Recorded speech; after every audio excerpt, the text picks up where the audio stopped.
Hi everyone. My name is Ulrich Ecker. I'm a professor at the Wiradjuri School of Psychological Science. I'm welcoming you here tonight to our annual public lecture, the Robin Winkler Lecture. I'd like to start by acknowledging the traditional owners and custodians of the land we are meeting on tonight, the Whadjuk people of the Noongar Nation, and I recognize their deep and continuing connection to this land, the knowledge that they've created and passed on over thousands of years here where we meet. And this being a university, it's a very fitting connection. I'd like to pay my respects to their elders past and present, as well as their emerging leaders. Again, this being a university, that's of particular importance for me to acknowledge. And I extend that respect to all Aboriginal and Torres Strait Islander people here tonight, and indeed our Indigenous visitors who travelled here from overseas. A little bit of housekeeping. The presentations will go for an hour with the 30-minute Q&A at the end.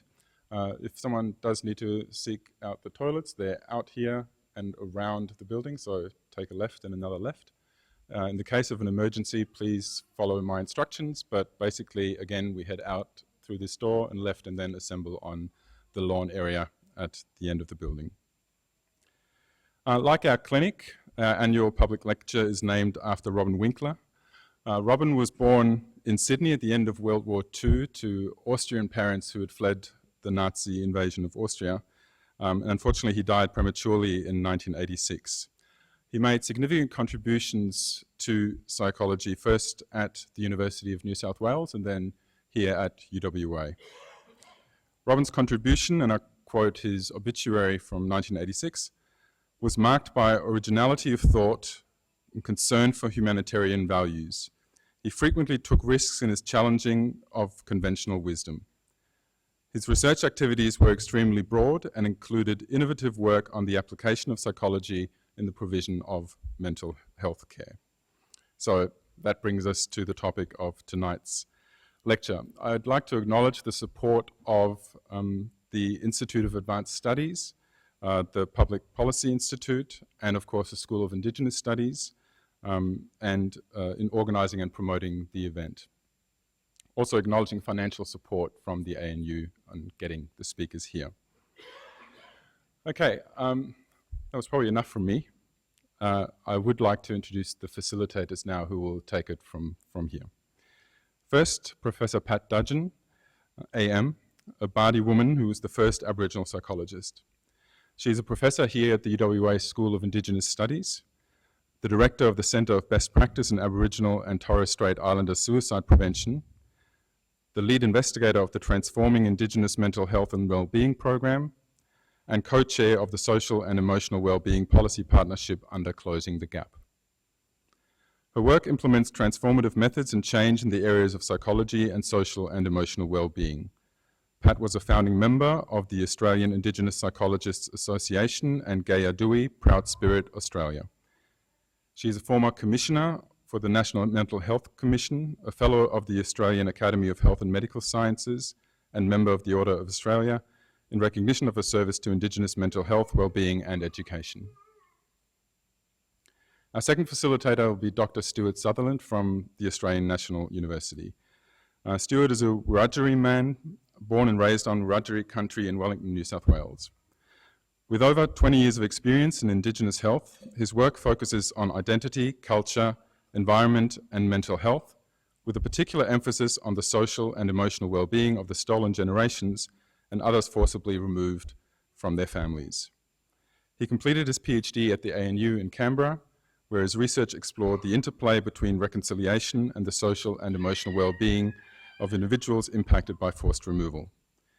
He is a senior lecturer in Aboriginal and Torres Strait Islander health at the ANU School of Medicine and Psychology, where he is striving to ensure that Indigenous health and Indigenous people are at the core of their curriculum and the school's broader mission. I will now hand over to Pat and Stewart, and I look forward to what will surely be thought-provoking presentations and discussion. Thank you so much for agreeing to do this. I'm looking forward to it. Thank you. Thank you. Thank you, Uli. Oh, there's Stewie. I was thinking, where's Stewie? And he's behind me. First of all, welcome to this Robin Winkler Lecture. I'm getting tongue-tied. We actually did the last one last year, and that was about the referendum, and sadly it was not successful, but we stand here again, we stay strong, so we push on, my dears. Before I'd like to start my facilitation, I'd like to acknowledge Nyunga Budja.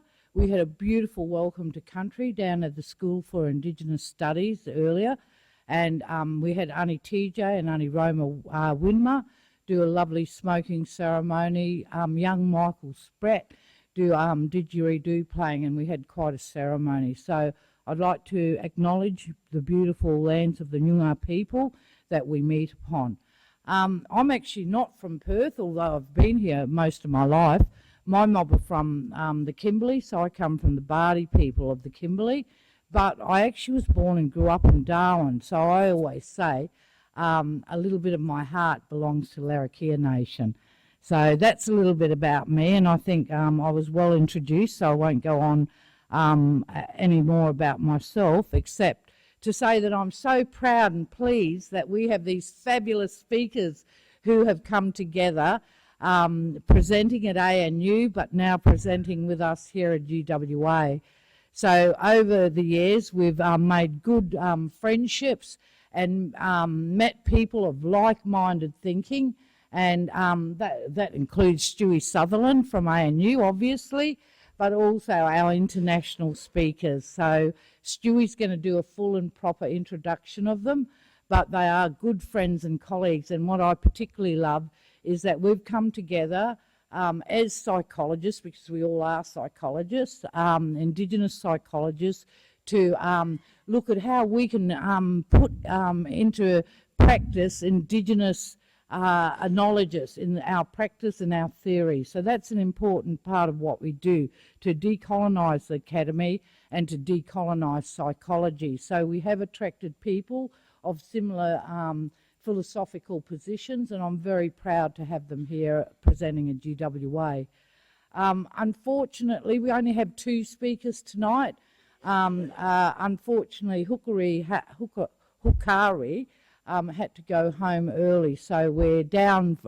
We don't have representation from New Zealand, unfortunately, but maybe next year we'll bring everyone back together again, and we can change that, we can remedy that.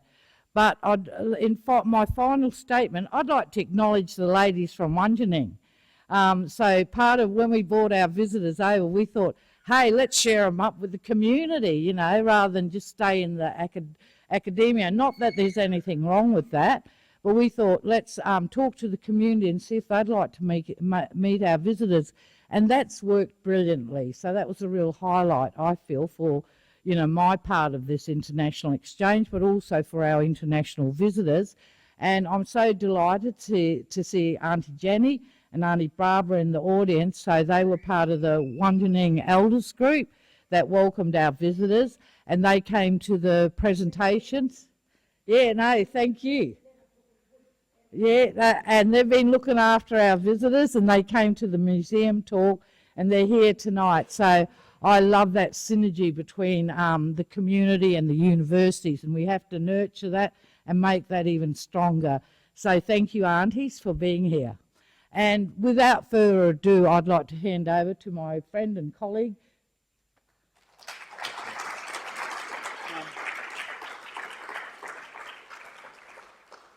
Thank you, Pat. I'd like to acknowledge the traditional owners of the land I'm standing on, my Budja peoples, and pay my respects to their elders and to thank them for their welcome, both on the day we landed and today. And so it's really humbling, and also allows us to relax into a place.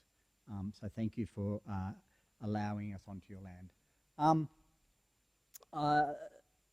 I have been introduced, so I don't feel like I need to say anything else about myself. It's always a little bit cringy when you're at the front and somebody's talking about you and you're in the room. And with that being said, I am not going to read our speakers' bios. You can do that, I think. I'm going to talk to them as friends, of which they are. Our first speaker tonight is Professor Mark Standing Eagle Bees. Mark is from Texas. He's a husband, he's a father, he's a grandfather. He's an extraordinary man if you take 5 minutes to get to know him. He has a philosophy where you bring people along for the journey and that you include the bits that are worth including and you overlook. Don't dismiss, just overlook and let them sit in the background. And I think that's a really endearing part of somebody's personality. Mark is here tonight and he's been here all week, and in that we've got to know him and his darling wife Alison, and strengthen our friendship. So I'm sure that in the days, years, months, we will get to know Mark even further and consolidate the work that we've started to build. The other speaker tonight is, where is he? Jeffrey Onslus is up the back there. Jeffrey and I met a couple of years ago when he was over here on sabbatical very briefly, and we got talking, and Pat said to me, "Oh, you'll know, your partner, my partner's Cree. Your partner will know him. They're both Canadian."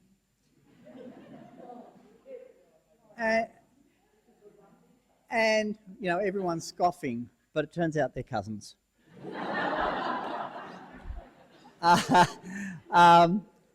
Jeffrey comes from 20 k's down the road. They're my partner on a place called Fisher River in Manitoba, where he grew up, or where he was born, and he grew up off country. Again, I'm glad to call him a friend and to get to know him and hear the work that he's doing. And his work, as is Mark's, is about encompassing everyone and bringing everyone along and uplifting everyone in a way that they can understand and benefit from. And we don't hear that too often in academia. We hear, "I've got a good idea. I've proven this. This is what we should do." And you don't hear that from either of those gentlemen. So I'm going to let them speak about themselves and to entertain us for the next hour. And I'll be sitting over here, Pat, listening intensely. And then we get to ask questions. Somehow I'm on the panel. I'm not sure why. I don't consider myself to be, it must be good looks, I think, because I'm not an expert in this. So with further ado, please welcome Professor Mark Bees to the podium.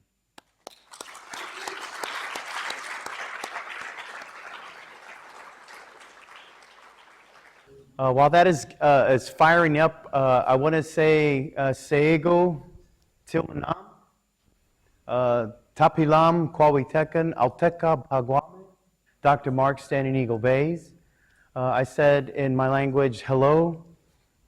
Actually, I keep saying Tilmanam, which is good morning. So I guess my spiritual clock is in the morning back in Texas in the United States. But it's Chumanam is good afternoon. Tapilam is literally translated into the people of the earth.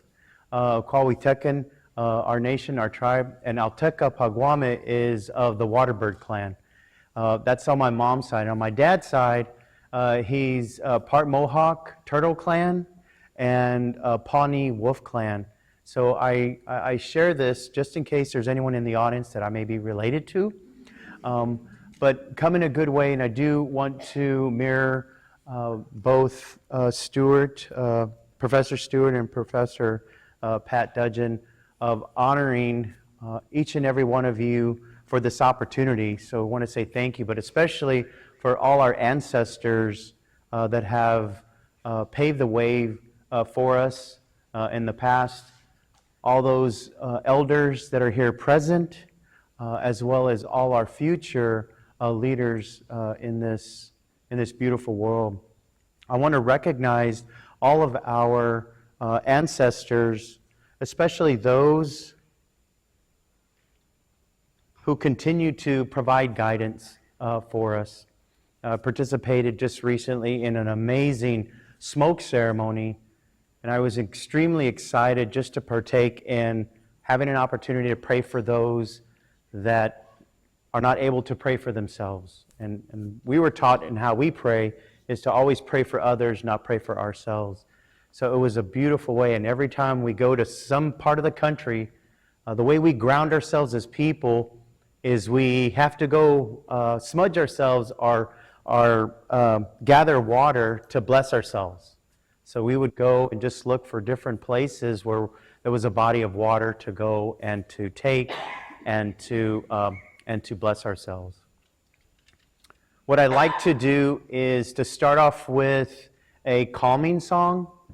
And this calming song talks about, the translation of this song talks about our obligations on this earth, that our ancestors are looking at what we're doing and they recognize what our obligations should be. Those ancestors that have crossed over, our people looking at what we need to do today, want to make sure that we continue to take these steps towards being grounded and sacred and keeping our steps towards improving good ways for our people. So as an invitation, I want to invite you to, if you feel okay, feel comfortable, to close your eyes. And in this calming song, I want you to think about what you would love to calm, whether it's your heart, whether it's your spirit, whether it's your life, whether it's your job, whether it's your relationship, whether it's anything in your life, that we take this moment while we are here together just to calm your spirit. And we do this just to calm our hearts, to lower a little anxiety, but just to calm our hearts. So I want to invite you to close your eyes if you feel comfortable doing so.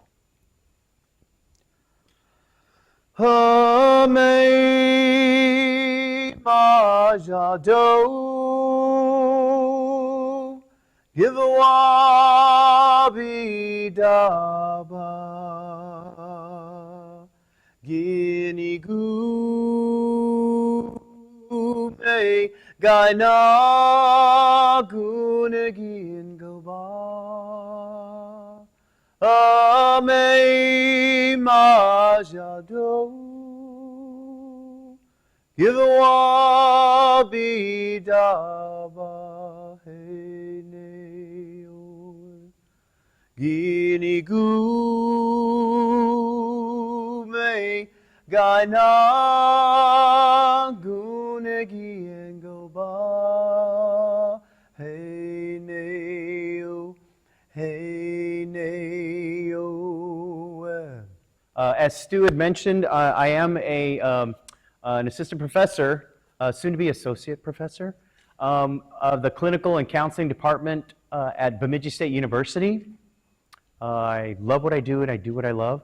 I am also the president of the Society of Indian Psychologists, the president-elect of the Society of Indian Psychologists. And I have a very, very small private practice where I can still roll up my sleeves and provide psychological services across Indian country to tribes where they need that support and that help. What really drove me into doing what I'm doing was to help my people, to be more proactive than reactive. So I'm in the field, I'm in the trenches, and that's what I love to do. And one of the things that really frustrated me was the hoops that I jumped through learning Western theory that was evidence-based practices that show evidence. So I just heard from this Western perspective this is what you need in order for it to work. But why doesn't it work for our people? Because your people don't need help or they don't want to get help because it's not working there. So it's the people, it's not us. It extremely frustrated me knowing that it isn't our people, it's the approaches that we're taking. This Western approach is not working for our people, so you're saying it's our people that don't want the help? I disagree with that. So I'm going to share some things with you that was extremely frustrating, but led to something exciting about change. When in doubt, check it out. Hey, in the States, we are indigenous, we're Native Americans, not Native Americans. So we know that we can do what we need to do because we are resilient. We are still here. So one of the things just looking at is what is happening with our psychology. When I went through school, again, I was working of learning, of trying to be the best that I could be, of understanding theories. So I knew it was important. But psychological theory, research, and practices have been increasingly criticized for their narrow perspectives and biases, and many of which reflect a weird culture. Weird stands for Western, educated, industrialized, rich, democratic. That's what weird means. Trying to understand where that's coming from started to make some sense of why it wasn't working for our people. And psychology essentially, psychology constructed by white people in Europe and the United States have historically centered itself and marginalized, ignored, and pathologized indigenous psychologies. It's evidence-based. This is what we're knowing of how it works. It's going to work because it's studied, it's tested. So we take what they say works, we bring it to our reservations in the States, and it's not working.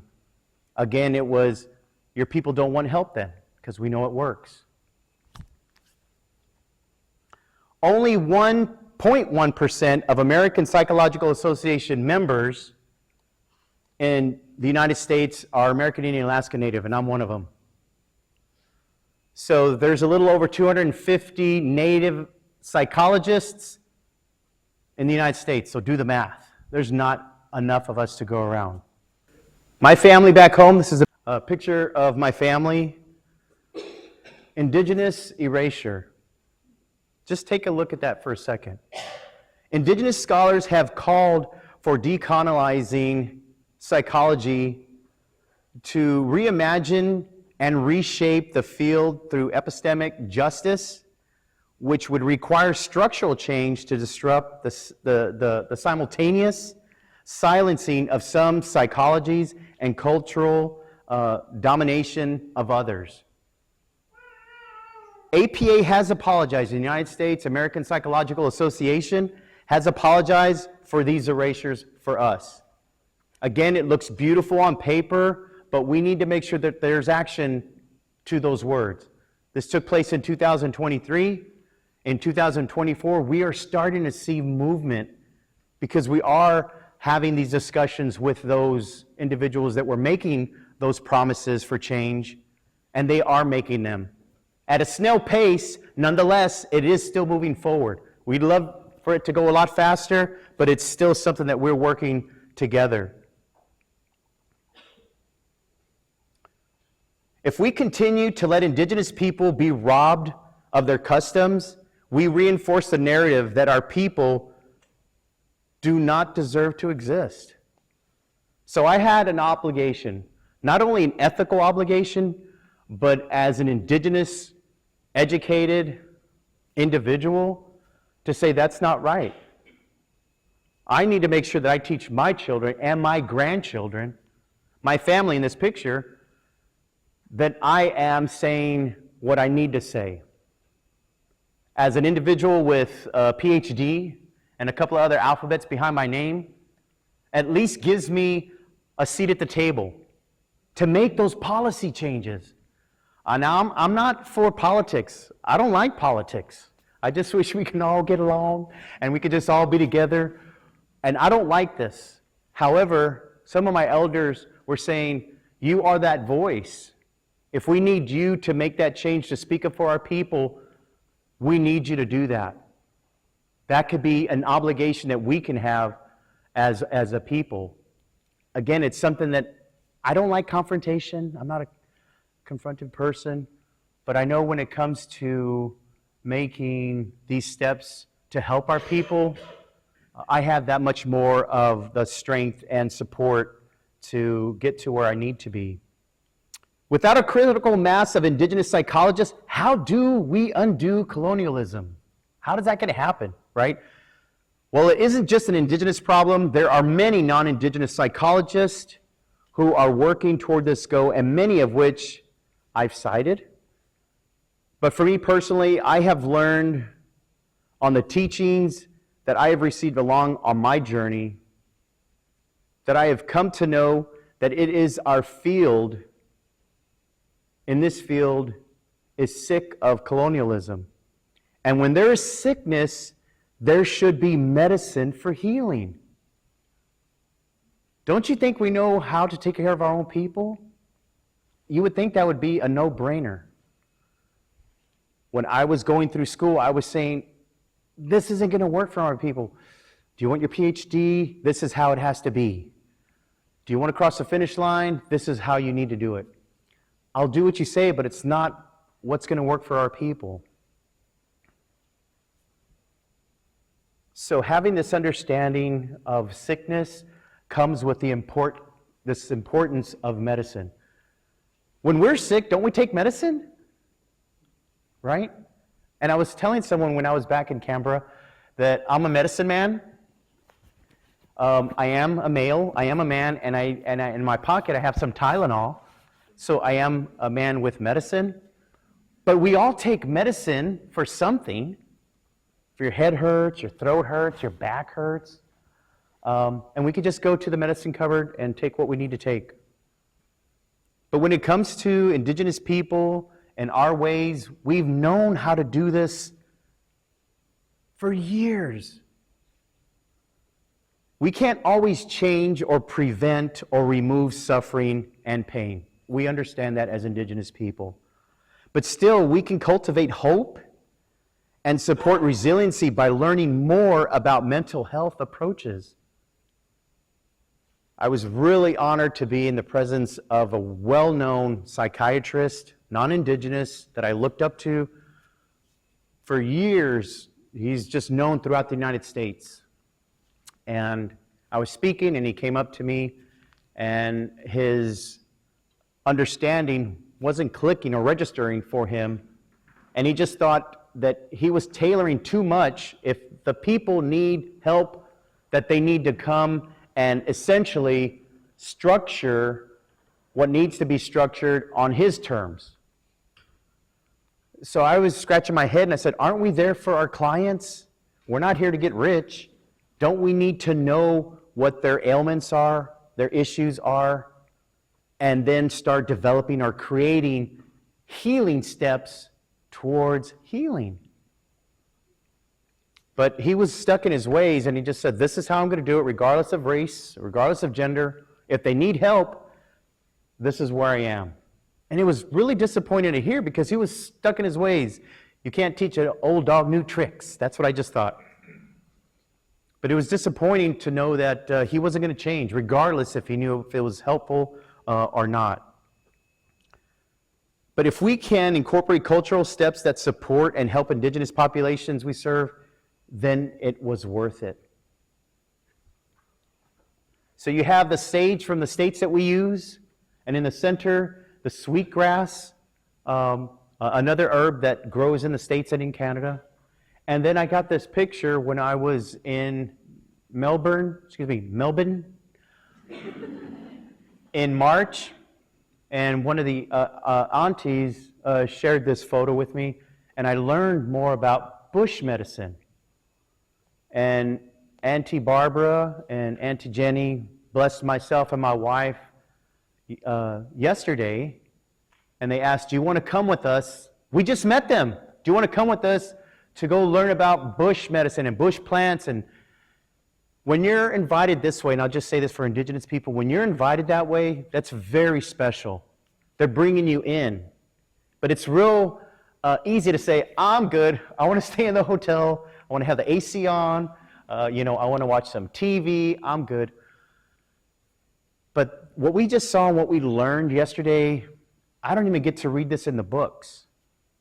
And sometimes we forget that. And don't get me wrong, I have children, we have children, and grandchildren that we're trying to get this PlayStation 4, 5, whatever it is, out of their hands, and trying to look at how we can compete with what is important. Ultimately, in the end, medicine to heal, whether it's in this form or in the form of how we take our steps by indigenizing our practices, are no different. And this is what I'm talking about. It's essential, this right here, to understand, as clinicians in this room, as students, as professors, as educators, as administrators, speaking to Indigenous practitioners specifically, Some areas of struggle can occur for indigenous knowledge and cultural identities because, and this was me, as practitioners, we were immersed in Western knowledge, which is predominant in most treatment or healing institutions. As soon as I graduated, I was ready. I had my instruments, and I had them sit down. I needed the whole 9 yards, totally non-cultural, and I wasn't connecting with anyone. And again, I was like, hey, well, this is evidence-based. It should be working. I know I'm not bad. I know this instrument's proven, so it must be you native that doesn't want the help. And I was not connecting. And I just started, again, learning and understanding the essential component is how my mind was mapped towards just a Western perspective. And I want to make something clear. It may sound like I'm bashing Western medicine. Kind of. But I want to be clear. There's a lot of good that has come from Western medicine. A lot of the approaches, a lot of the theories. Do they need tweaking? Heck yeah. So something briefly that I knew needed that tweaking is indigenizing the Western approaches. And the way I did that was incorporating the best of best practices, Western medicine, theoretical approaches, with the very best of practice-based evidence of indigenous knowledge. And when you weave both of those together for the client that you're serving, you have an amazing braid, and it's called the sweetgrass. And in each of the strands, you'll have many strands. So there's many approaches. There's not only one tribe in the United States. There's not only one mob. Like, okay, I have this program. It's for all the mobs in Australia, and I'm only going to have it this way, this approach. This is how we're going to do it, because they're all indigenous. They're all the same. We're not. We are not. This beautiful framework is all about our spirit and our life. I use the sweetgrass in this framework that I developed, the sweetgrass method, specifically because the sweetgrass is used for ceremonies, for smudging, for healing, for grounding, for spirit. So when I, as a psychologist, work with people, I'm working with their spirit. I know they were created as sacred. That's me. So when I have this sweetgrass, I'm intentional in understanding when I'm meeting with my client that they are sacred. They were created sacred. Now, what they just did may not be sacred, like working with some kids that were taggers, gangbangers, cussing out at the teacher, and I'm here to be looking at them saying, this is sacred. That's not what I'm saying. I'm looking beyond the exterior and looking at that child, that individual, that person, that adult, saying, I want to honor where you came from and understand what happened. Where can we begin this dance of understanding one another so I can get you to where you need to be, so I can understand you to help you understand what are the things that are important to walk this sacred path. As a cultural framework, we know that strength-based and community-based participatory approaches work best for healing. I'm Native. I was told, you're an Indian psychologist. There's a tribe in Arizona, in Supai, it's the Grand Canyon. There's a tribe down there in the Grand Canyon. I want you to go work with them. And I'm like, I'm not Supai. Yeah, but you're Indian. Why don't you go work with the other Indians? I don't know them. And contrary to popular belief, believe it or not, it's worse for us. Jeffrey would probably say the same. Just because we're Native and we're coming on to someone else's land, it's like we still need to let them know, how can I understand your ways? How can I build a relationship with you? It's not like we have an in already, like, they're Natives. So it's like we have to try twice as hard to let them know we're not better than you. We're here to understand what works for you, and how can I be there as a supporter, as a cheerleader to help you be successful.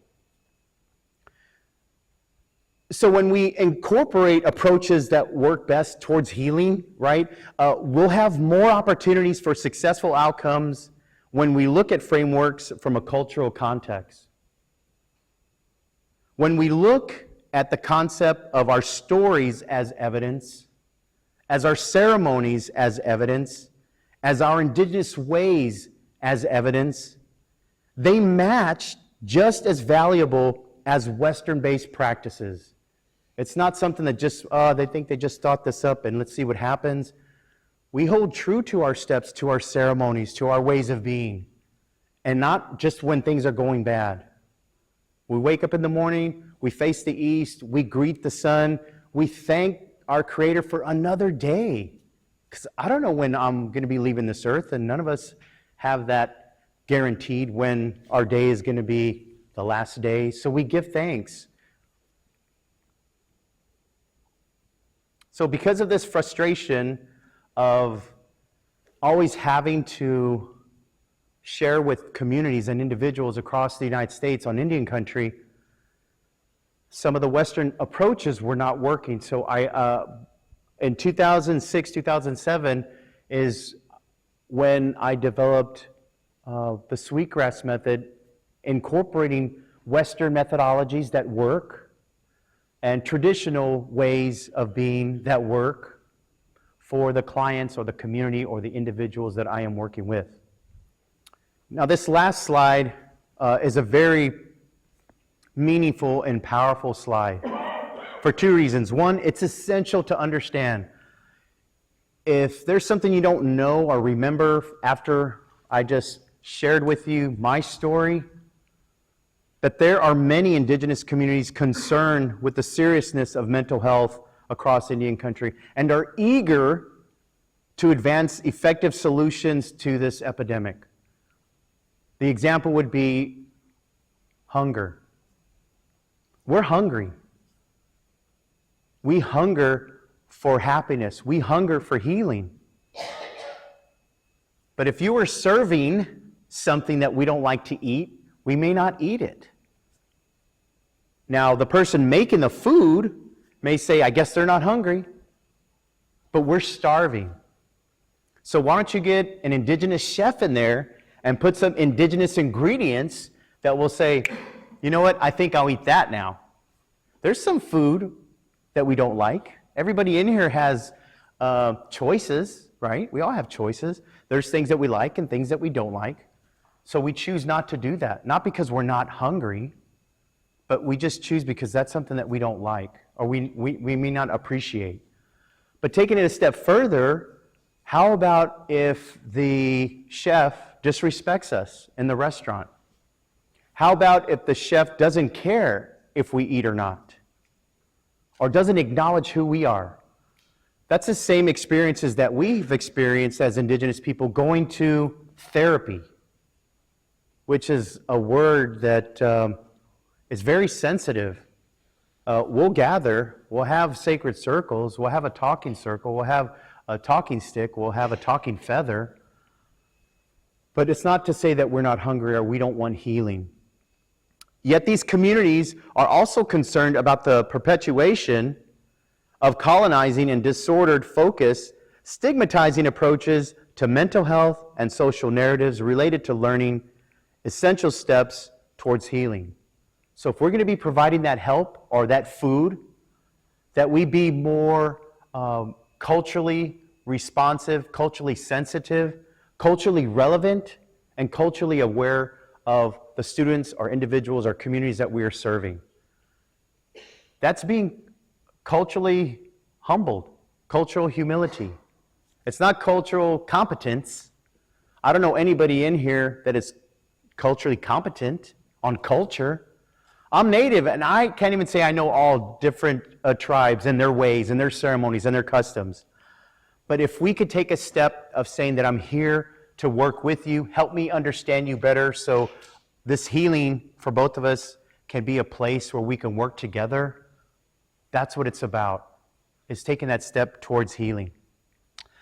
This is eagle talon and spotted eagle. These are our grandchildren, and they're sharing a sacred dance, this eagle dance. The eagle flies the highest of all birds, and we use these sacred ceremonies to teach us and to be grounded about the importance of spirituality. So we try to teach them very young. And it's, yeah, we do have some challenges with with learning about the sacred dances and ceremonies versus the iPad or the PlayStation.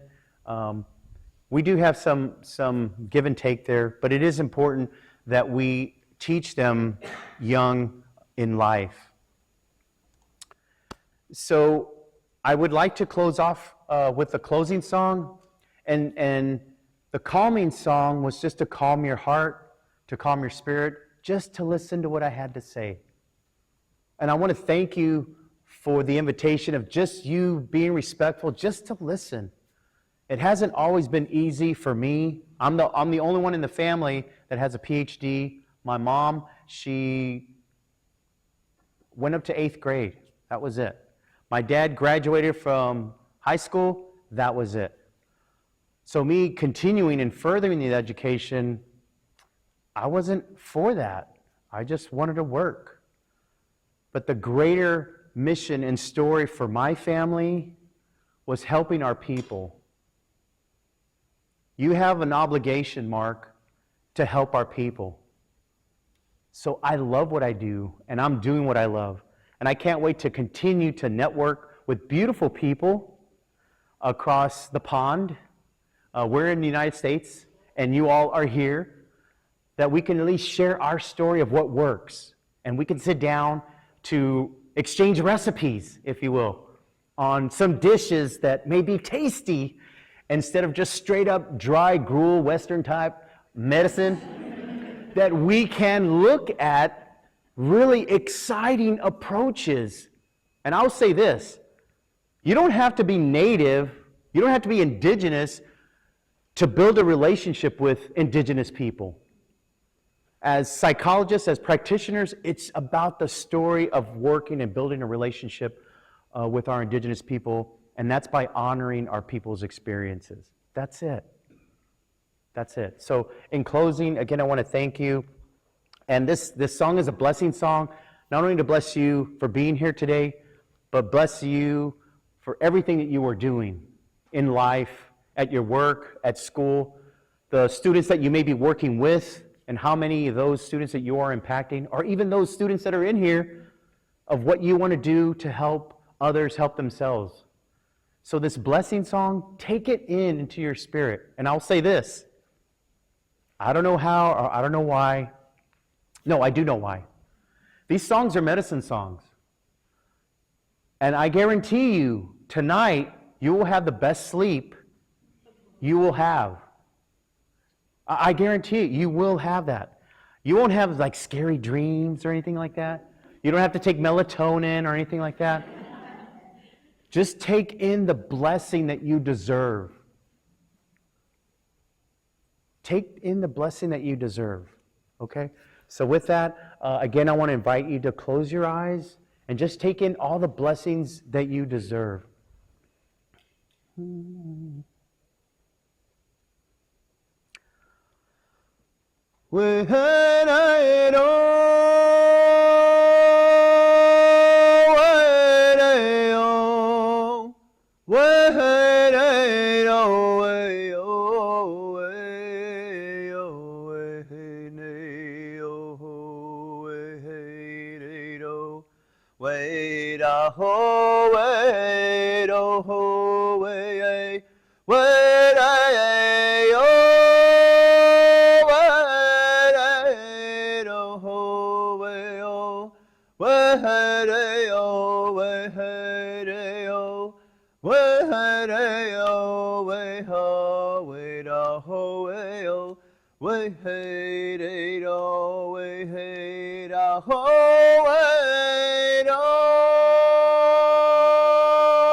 Thank you very much for your time, and I hope I have another opportunity to meet with you or to visit with you again in our life together.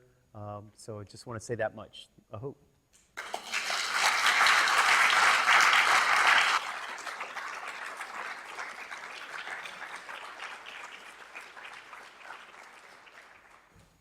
Thank you, Dr. Bays. I won't be singing.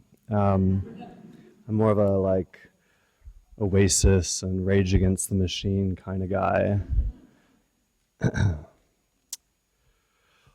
Well, good evening. It's always a pleasure to be in Perth. I had the distinct honor in 2022 of being a visiting scholar here at the University of Western Australia in the Department of Indigenous Studies. I work at the University of Toronto in Toronto, Canada, and our territory that I live and work and play on is the territory of the Anishinaabe and the Haudenosaunee. It is territory that borders water, much like your beautiful land. And our teachers in this land teach us of a covenant or of a law or of a treaty called the dish with one spoon, which means that we share water from the same drinking source, but when we take from that water, we inherit a responsibility to protect generations to come and to move through space, to move through land and country in ways that are thoughtful and responsible not only to ourselves but to one another, to maintain good relations and also to maintain balance for the future. So with that, I'm going to get into controversial topics like mental health and politics, and we'll try to have some balance. But it's an honor to be here in this territory, and I want to acknowledge the many aunties and uncles and elders, past and present, who have made today possible. I want to especially show my gratitude for the Welcome to Country, which in our stomping and dancing today reminded us that our elders dreamed this moment that we live in, and every time we bring our good feelings and our good intentions, we bring them into the future. So yeah. I was asked to talk about how mental health is political, so bear with me if I sound a bit rad, but this is kind of the work that I do. I do work around social, ecological dimensions of Indigenous people's health, specifically thinking about that in the context of suicide, which is my area of research. I'm a clinical psychologist, and I have the honor of leading a counseling and clinical psychology department at the University of Toronto. But ironically enough, I'm going to present something to you today that's probably not like your standard fare of psychological scientific research. It is, I would say, probably a little closer to sociological research, but nonetheless very relevant to us.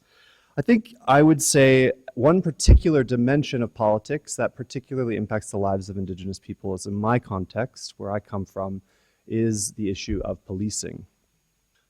The majority of people who have died in interactions with police since the year 2000 in Canada, where I work, were in mental health distress or were using substances. Black and Indigenous people represent 7% of our national population, but comprise 25% of fatal police encounters.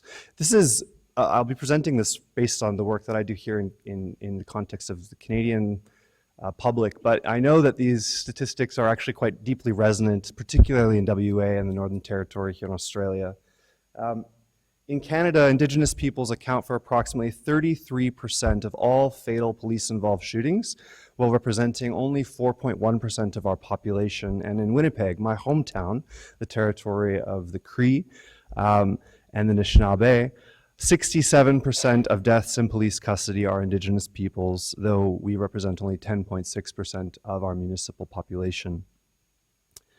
Within the current configuration of mental health emergency response, white people are 6.6 times more likely to receive community mental health referrals than racialized peoples. And being Indigenous and having a mental health emergency in our context basically means you are more likely to experience harm and or lethal force by police and less likely to receive support. You can be culturally valuing, you can be using the most effective mental health interventions, but Indigenous people will continue to die and be harmed by racist policing practices until we deal with the problem of racist policing. This is a political determinant of Indigenous people's mental health. In 2020, in the United States and Canada, coalescing with a groundswell of activism related to the movement for Black and Indigenous life, the Canadian Centre for Addictions and Mental Health, as well as the Canadian Mental Health Association, have called for pretty massive transformative changes to public policy in Canada, one of those being the removal of police from all mental health emergency response and the creation of culturally safe and trauma-informed responses, as well as policies of decriminalization of substance use. RAD policies, which are facing already highly reactionary political forces, but this really wasn't a possible discussion even a decade ago, but in the last few years is becoming increasingly mainstream within our context, in part because of the inescapable fact that Indigenous peoples are more likely to die in the context of criminalizing public policy. My research center, the Critical Health and Social Action Lab, which, to acknowledge our funders, is funded by the Canadian Institute for Health Research, the Social Sciences and Humanities Research Council, and the Canadian Foundation for Innovation, have supported a study that's allowed us to begin to describe some of these interactions. And I'm just going to briefly highlight some of what we've found. Our key objectives were to understand Indigenous peoples' experiences with policing and mental health emergencies, and to understand the normative practices that entrench police impunity and misconduct. We did a scan of recent media, over 172 articles documenting police interactions with First Nations, Métis, and Inuit persons in Canada from 1970 to 2022. I'll just note that there's actually no publicly available databases related to deaths in custody, and all that exist for Canada have been made through media sourcing, which we could talk about methods, but we won't. But we did an analysis of the quality and the nature of those interactions, and we learned some really interesting things that I think have really significant implications for how we think about responding to Indigenous people's mental health. The first has to do with a pretty obvious finding, but it's seemingly controversial among psychologists because we still find ourselves working for police departments, we still find ourselves giving training to police departments, but frankly, the data is pretty clear. Police make things worse in mental health crisis, in particular when police are conscripted into first response roles for mental health. Police are often described in media coverage as escalating crisis and exacerbating symptoms of distress involving Indigenous people. These can be everything from yelling to screaming at Indigenous people to drawing weapons, shooting instead of disarming, calling several officers as a backup for a single individual without preliminary risk assessment, assaulting individuals who are unarmed and or compliant. Just to show you one quote from a member of our community in Winnipeg, she writes, "Why did they have to shoot him? They could have shot him in the arm, they could have shot him in the leg, anywhere, but to shoot him 9 times, that is ridiculous." And this was an individual who was actually in the midst of a mental health emergency and who was unarmed. I want to highlight something else, which is that media coverage is pretty clear in documenting that poor health outcomes and the likelihood of death is described as accelerated due to police refusal and negligence to facilitate access to health services. This is really important because increasingly police departments are involving psychologists, community mental health workers, social workers in what are called co-response models, trying to get our mob basically connected to services, but even in those structures, we still see similar rates of fatality. So what's the takeaway? Like, if I could give you one rad, compelling concept today, is that police are not helping the problem of supporting our mob in the midst of mental health emergencies. They're making it worse. And the nature of that is that their involvement is particularly traumatic. These involve not only the obvious physical forms of injuries that impact Indigenous peoples, everything from concussions to difficulties with walking, but also the profound psychological distress that police interactions have. It really matters, and it matters here in WA, where reminders of policing are everywhere, that a first response to somebody who's in the midst of a mental health emergency is one where you're confronted by armed police officers. Traumatization occurs at both the individual level, people being directly impacted by policing, but more importantly, the broader impacts on community are felt. In a recent incident in 2021, a young person was killed, and this is their siblings speaking about it, talking about a week after Rodney was killed, I was driving down the highway and a cop pulled out behind me and I was sweating. I started to get anxious, and even though my vehicle was insured and registered, I didn't feel safe because I am Indigenous. I mean, I won't ask people to raise their hands, but I think Indigenous people in WA know how that feels. Yeah. So, what is the problem here? Well, it is racism. We had an interesting discussion in Canberra about what it means to talk about racism in the wake of a referendum, which highlights, re-articulates a history of white national consciousness in Australia. It's a very difficult thing, but it's something that has to be confronted if psychology is going to have a role in speaking to the challenge of mental health in a context of racialized policing. Psychology has to take on and address racism. That means addressing what Martin Luther King Jr. said in the height of the civil rights movement to the APA, the American Psychological Association, that we must take psychological science and use it to demonstrate the role of state violence and propaganda. That is a project for psychological science, to understand the role of stereotyping and bias in the proliferation of distress, to understand how forms of racialization, denigrating slurs, identification processes, come to impact Indigenous peoples. This is a quote from another participant or another person who was interviewed. I was yelling out in pain, telling the officers I couldn't breathe. I was screaming for help as much as I could, and I heard one of the RCMP officers say that I was just faking it and that I was drunk. This is only possible in forces of public service that have unreflected upon the nature of racialization, informing our instinctive or implicit forms of bias in relationship to Indigenous peoples.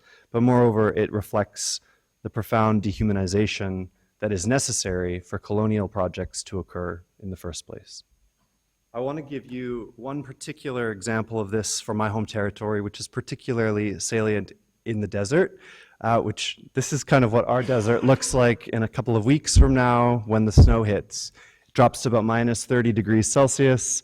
It gets really blustery and cold. And when people who use drugs or people who are intoxicated are picked up by police, they are driven to the limits of the city and dropped off in the midst of snowstorms, which is accounting for a number of significant deaths by police force in our country of Indigenous mob. And they call these the Starlight Tours, where they're forced to walk back to the city and experience within minutes hypothermic conditions.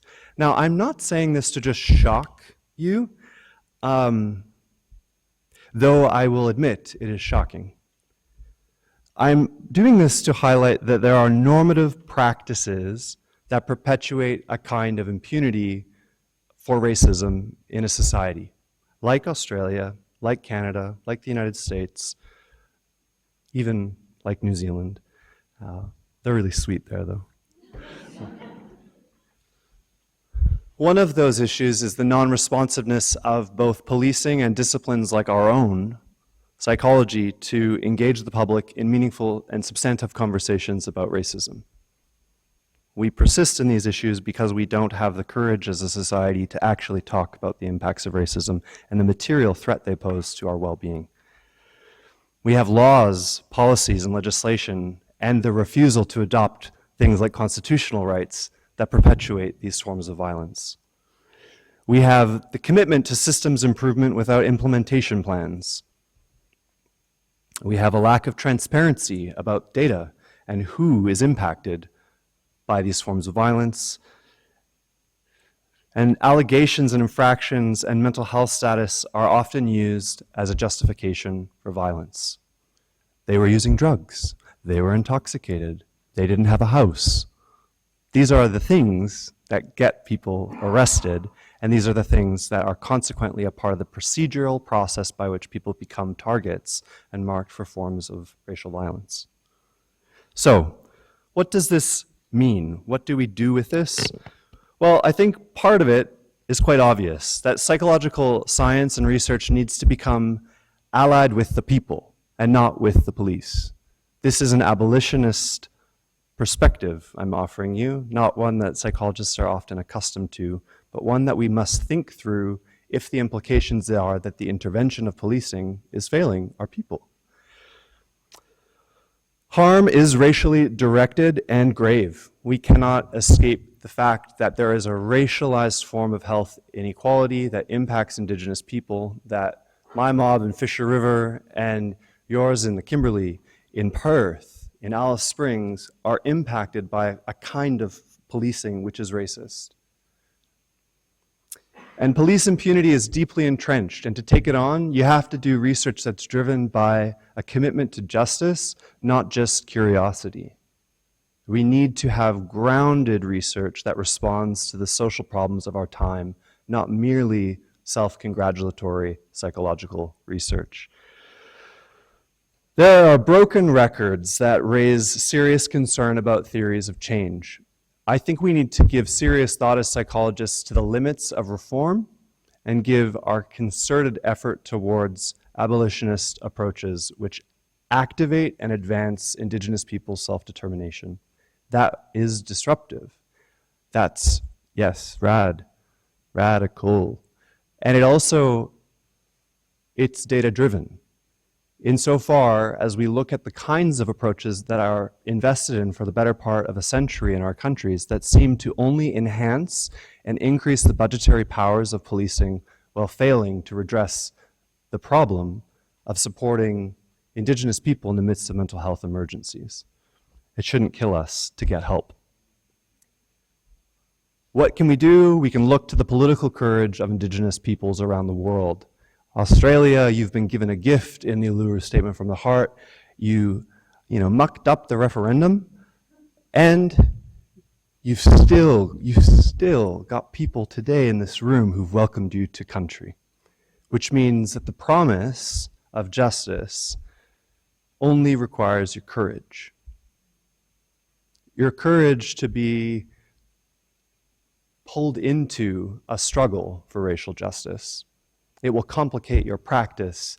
It will, mess with the neutrality of your scientific process.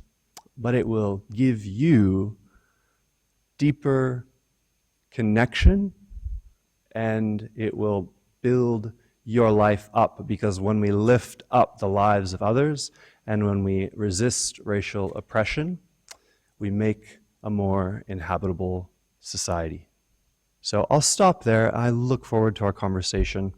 There's signs all over the Perth trains and the university campus to report something if you see something. There's something to be said about living in a society with carceral impulse and angst. And how liberating would it be to see people struggling be responded to with welcome? Yeah? Okay, thank you.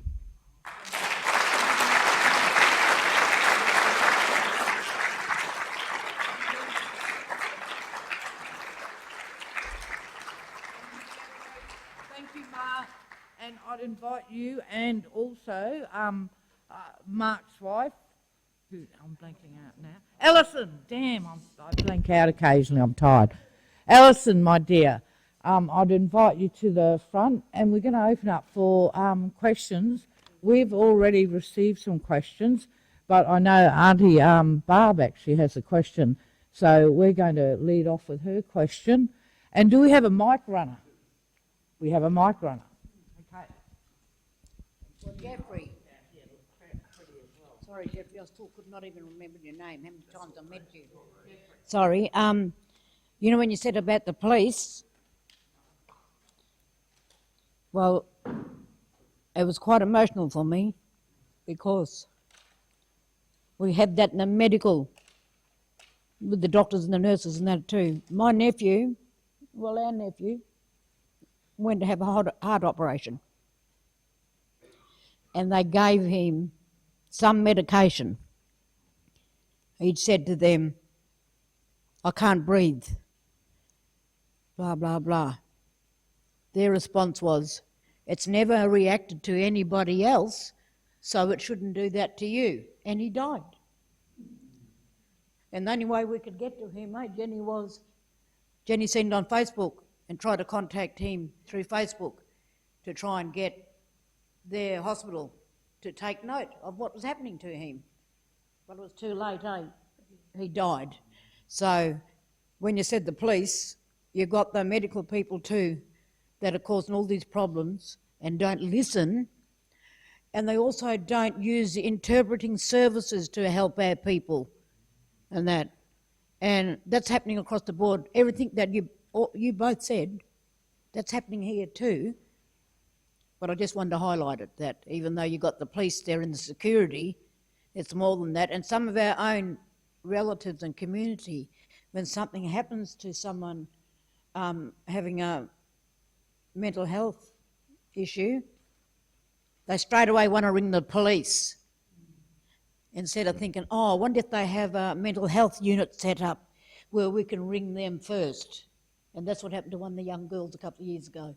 They rang the police and all that, she got shot and died. So that sort of thing is still continuing and happening all the time, even in our prisons. And I just wanted to make that point. And the same with my brother, my nephew's father. He was sick for 3 weeks. He was in prison for something he didn't do, but he wouldn't say he was guilty. And he only had 1.5 legs. Finally, he collapsed. They took him to hospital. They would not let his wife know or any of us know, because that's the policy of the prisons. They're not allowed to. Even if they're in hospital, they still haven't got any rights. And it's so sad. That's where we've got to work on our legislation to get these things changed in this political arena. And one of the nurses finally said, look, he woke up. Can you give me your number, your wife's number, and I'll ring her. She in Esperance.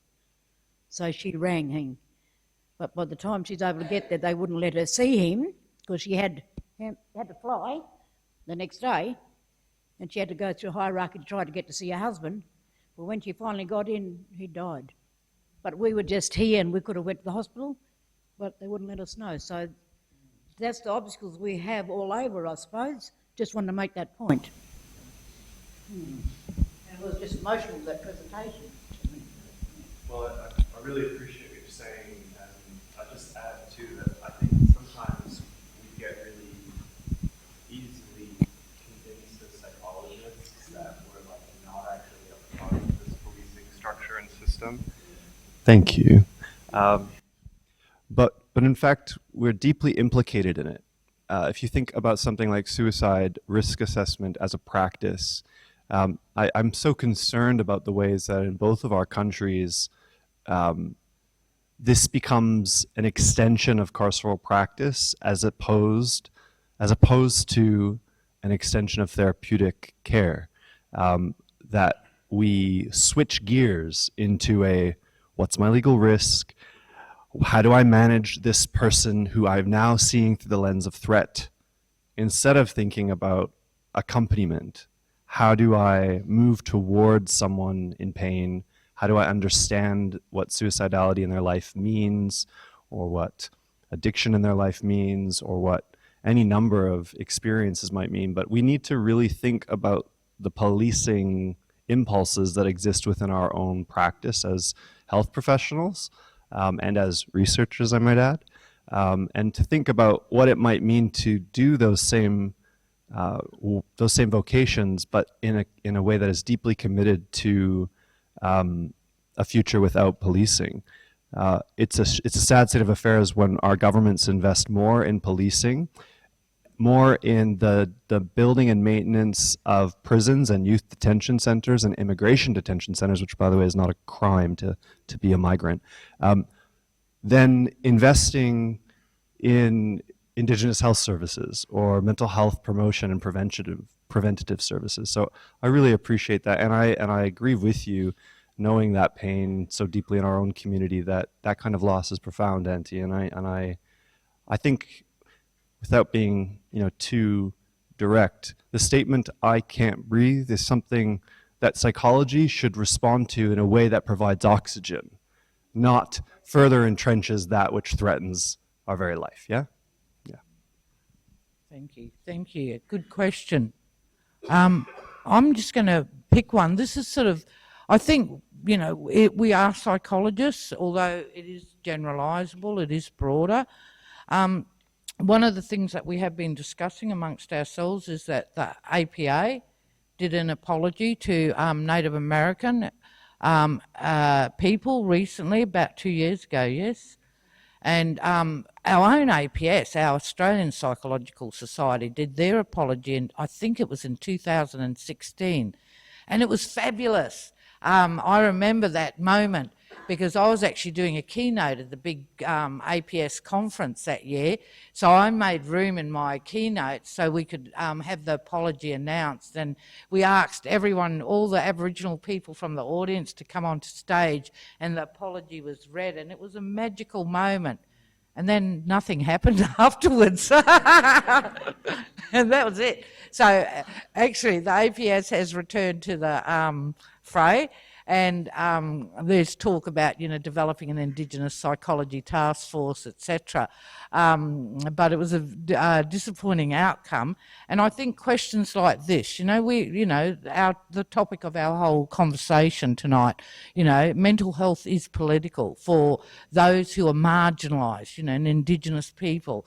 It is political, whether we like it or not. We can pretend that, we're all objective, but that's an imagination, a fantasy.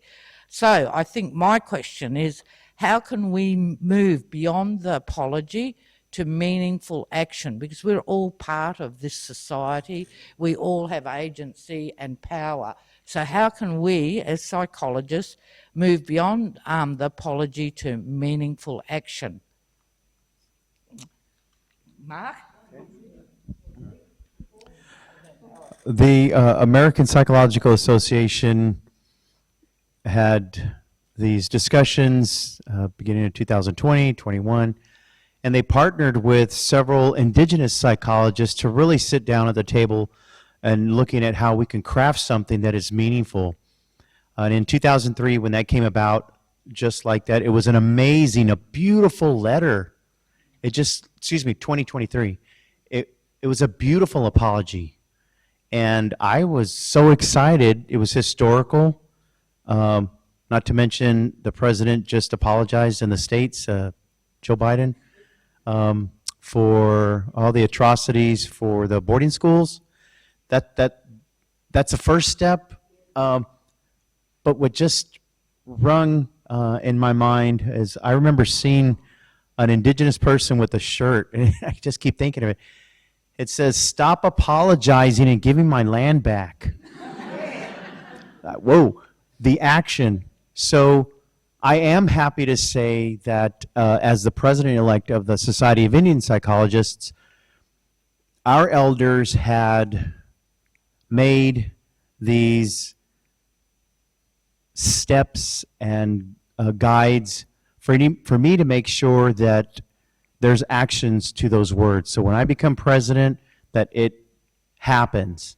And I can say that there are things happening right now. And it happens when we partner, when we have allyship in the forefront to make those changes, that we understand one another, that these words that were just written down are not just words. How can we continue to work together? So we do have some publications that are written by us, about us. And we're like, whoa, really? Yes, so those steps are happening today, and really collaborating with Indigenous scholars and taking those steps of honoring our ways of knowing and understanding. It is moving forward, as I mentioned, at a snail pace, but it's still moving forward. We want to make sure that we don't go backwards, that we still keep up those strengths for us and our people. Just briefly, I know I am not I'm not a speaker per se, but I'm on the panel. Thank you, Auntie Barb. Kaya, Chumanam, Allison Bays, Tapilam Koitekan, Yanawana. Hello, good afternoon, good evening to everybody that's here tonight. I thank you for being here. My name is Allison Bays, and I come from the people of the earth down in South Texas of the United States, and a city called San Antonio specifically. And I serve at the Substance Abuse Mental Health Services Administration in the United States through tribal technical assistance. And although I am not a practicing psychologist like my colleagues up here on the panel, I do serve in behavioral health. And the work that I do takes the boots on the ground, people in the field, to indigenize the Western curriculums that we're being given to implement programming with our American Indian Alaska Native communities, the people I serve, my relatives. We're not monolithic, but we do have some similarities. And so it's really important for us to be mindful of when I go into these tribal communities that request our help, that ask for prevention services, that we think about how do they do the work? What is most meaningful to them? What tools, what resources do they have already in existence? So we're not going there to tell them how to do it or put something in their hands that is unfamiliar, but taking what they already know, their indigenous knowledge, ways of knowing, ways of being, ways of doing. And so it's really important for the work that our team does back in the States to continue moving forward. And I know that there's one in particular, I shared it with somebody earlier today at the center we were at. I think her name was Tracy, the CEO. Yes. In the States, we have a program called Gathering of Nations, or Gathering of Native Americans, Alaska Natives.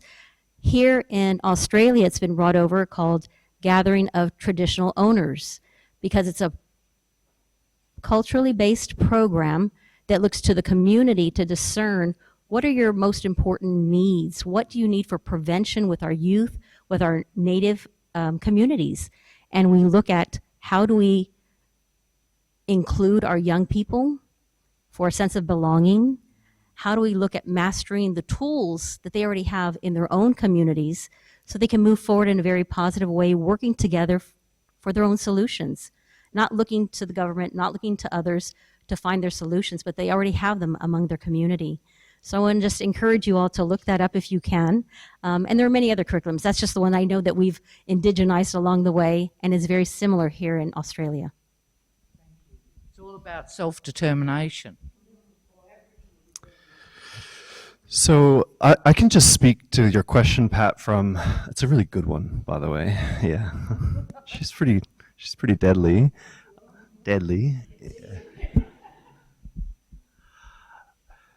In Canada in 2015, the final report for the Truth and Reconciliation Commission on Indian residential schools, of which my grandmother is a survivor, and my mother also gave testimony to that commission, released its report, which called for sweeping changes at every level of Canadian society, from health services to higher education to the legal system to our constitution to you name it. The calls to action spoke to it. Not 20 years earlier, there was a Royal Commission on Aboriginal people in Canada that had 500 or so recommendations in a similar light. And I'll tell you, there'll probably be another commission in a decade that does something similar. What we did do, though, is we had a big sorry day, a lot of apology, a lot of our Canadian Psychological Association, the Canadian Medical Association, like the Canadian government, apologized.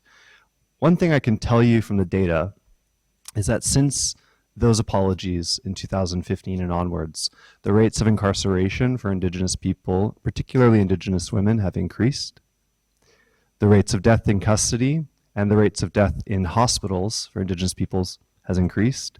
The educational attainment rate for Indigenous children and youth has decreased, and there has never been, at any point in history, as many Indigenous children in the child and welfare system as since 2015. So what's that tell you? Well, it tells you that sorry takes a lot of money, takes a lot of political grandstanding, and it doesn't give you much. But it does raise an important question about theories of change. And I think psychology as a discipline needs to get interested in material redress, meaning what does our change actually do in the world? And what do we do? I mean, I think part of what we have to convince a generation of psychologists to become invested in is to make use of their research practice and their therapeutic skills to address the enduring legacies of settler colonialism and ideologies of white supremacy. That takes shape through a different kind of practice. It takes place when psychologists are trained to not be little capitalists who make profits, but get deeply invested in public service. It takes place when research is informed by a commitment to Indigenous self-determination, to the rights of Aboriginal people, and to research driven by questions of justice. These get and reorient and radically change the direction of our field to one that's less interested in its own disciplinary sustainability and instead the sustainability of the public, of the people. But that's a psychology that sometimes feels like a hard sell. It's too critical or it's too positioned. Well, all psychology is. It just happens to be a position that's made explicit. And maybe it's because I work at OISE, which is like, you know, the Canadian birthplace of community psychology and feminist psychology, but I'm all in for it. You know, we don't want to be here after another commission, after another referendum saying, hey, we got to address racism. But like, what would it take to make UWA a hub for anti-racist psychological research? What would it take for UWA to become a hub for Indigenous psychological science, right? That's possible, but it will require material changes in what we prioritize, yeah? Also, that point, what you're saying is that, talking about the referendum things, is that we've got to teach our own people, academics, so-called academics, I mean, I apologise for you guys, that think they know everything, but they want to sit on the fence, and they didn't understand the referendum, for example, they didn't understand the words, and they don't realise it could have been yes, it could have been a step forward, and we can go in and make the changes to suit us. So, but there's some people that just don't think outside the square. Yeah. Sorry. No, you're right. In terms of action, there are two parts to an apology that we often don't consider. There's the apology, so somebody offering a sincere that they will not repeat an action. Now, we've all heard the governments and so forth, our own disciplines, apologise for an action. What's missing in most apologies is the acceptance of it. And for Aboriginal and Torres Strait Islander people with the Rudd apology, we actually never accepted that formally. And the government never offered to change the way it was doing business. In fact, they stated they would not change the way they were doing business. So in terms of an apology, that doesn't constitute an apology. So how do we change that? We either have to allow the government to conform to the way that we want to accept the apology. So we stand up as Aboriginal people and say, we'd like to accept that, and here's what it will take for that to occur. And move that from a conversation of passive resistance to activism, where we are on the front foot. And until we do that, education, our disciplines, our medical services, and the raft will not change and work with us. We will continue to butt heads. So I think when we're sitting in the audience accepting apologies, we actually have to allow them to understand that there's two parts to it, and what we need to accept the second part. Thank you. Thank you. Now, we've got 5 minutes, so I was thinking we'd... Yeah, oh, no, well, I was going to ask a question from the audience. We have Chris. Yeah, so we've only got probably time for one question, so sorry we hogged all the time. Thanks, Pat. In my question, I really wanted you to continue this conversation. I thought what was really important here when we started talking about healing and political action was we went to the common story that we've all had around the removal and institutionalisation of children, the attempts to break the culture, the intergenerational trauma, and then the impacts that's had on child rearing practices and identity. And although we've had kind of three different responses from you know, where you've had truth telling, where we haven't had the truth telling, where we've had superficial apologies in different places. But, you know, the stories across the boarding schools and the residential colleges and our stolen generations are all very much the same. And for all of us, we've ended up in the place now where your biggest predictor to end up in the justice system and the child protection system is you've got parents, grandparents and carers who themselves were stolen generations. And you've got the cops in your situation and our child protection services not seeing the connection between what's happened to these kids, what's happened to these families, and them ending up in the system. So I want you to continue this discussion, and what do we do that's around how we actively engage with community-based services so that we're addressing the intergenerational trauma and we're healing families and communities.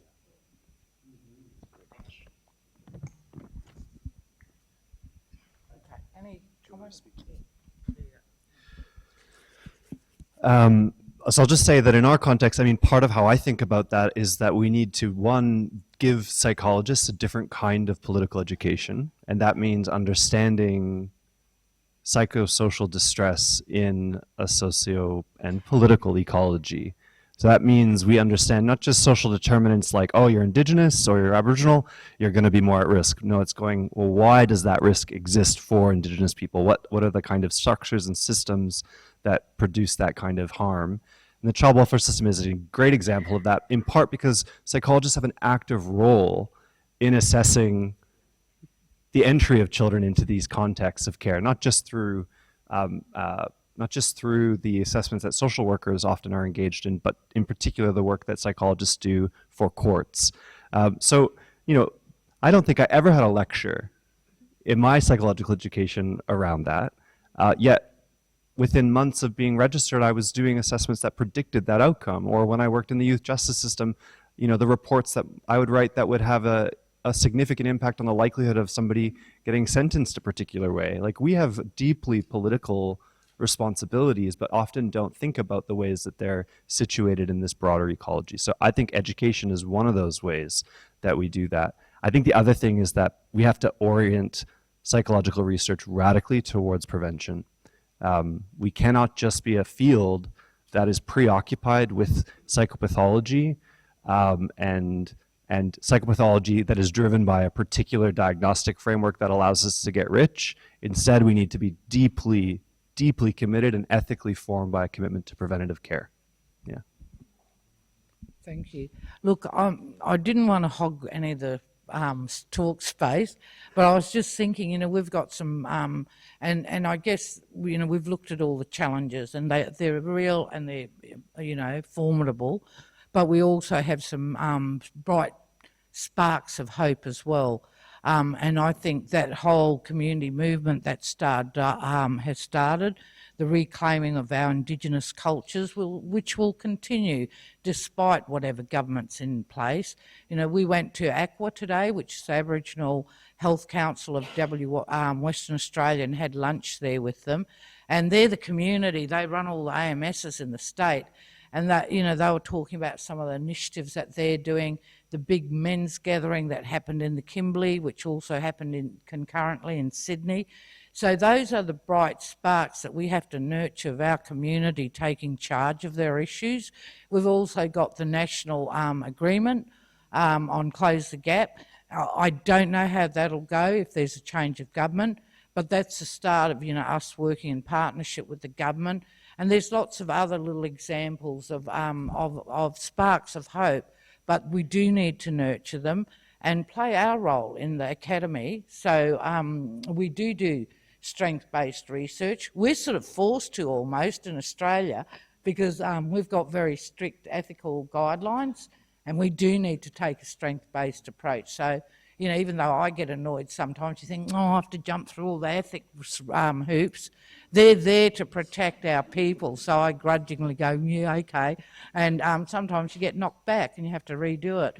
But they're there. They were hard won and put in place to protect our people and to ensure that they benefit from any research that's conducted upon them. So there are bright sparks, and I think I've gobbled up the last of our time. I'm going to give the last word to Mark, though. Yeah, because Stu was pointing at you, so I presume that. Okay, I'll give it to Mark, and then we'll get a question, then we'll probably close it. One of the little sparks that I'm very proud and excited about is American Psychological Association is sharing a little space of their space for us to share our stories in a form of a framework that incorporates or has a strong emphasis when working with the client's culture and taking that into consideration. And this paper that my wife and I, Allison, worked on is titled Cultural Emotional Learning, and really focusing on the culture first and really honoring where that individual comes from, their ceremonies, their ways of being. And it's something that was shared in the APA in the summer as a new a new promising practice, looking at this is something new. Well, it hasn't been new for us. This is our way. But now I guess it is the flavor of the month. But in all seriousness, just having this relationship, as others were saying, this alliedship with the powers that be, to sit down at the table and really look at those steps towards healing for our people, and really taking the cultural component and honoring who we are and what works for us as something serious. This is something that has worked for us and continues to work for us. So having that seat at the table, making those differences, and having an institution like the American Psychological Association saying, I need psychologists, Indigenous and non-Indigenous, to take a look at this piece as steps towards ingredients for success. So those are little sparks of at least them sharing and accepting our ways. Thank you. Now, last question. I want to ask you a question. Because we're part of quite a few research projects that's happening.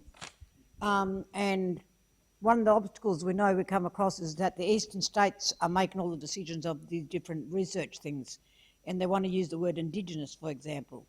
But we over in WA want to say just Aboriginal. We don't like the word Indigenous. But sometimes their terms of reference that are putting pressure on us, because we don't operate like the eastern states. We are a different state that's has our strong cultural heritage. Not saying they haven't, but sometimes they're not understanding our way of life in WA. How do you deal with that? I think that they have to just be respectful of diversity. One thing, one of the community visits we did was at Wellington, and I must say I was so impressed with the elders who were there present, who are co-researchers in a lot of research that's been undertaken. So that was pretty impressive. That's a big bright spark. But with our diversity, I think we'll always have tensions and debates amongst ourselves, and we just have to nut it out, I suppose, and be respectful to each other, but stand up for what's real for us as well. And on that note, I'm going to say thank you, everyone. Thank you, our speakers.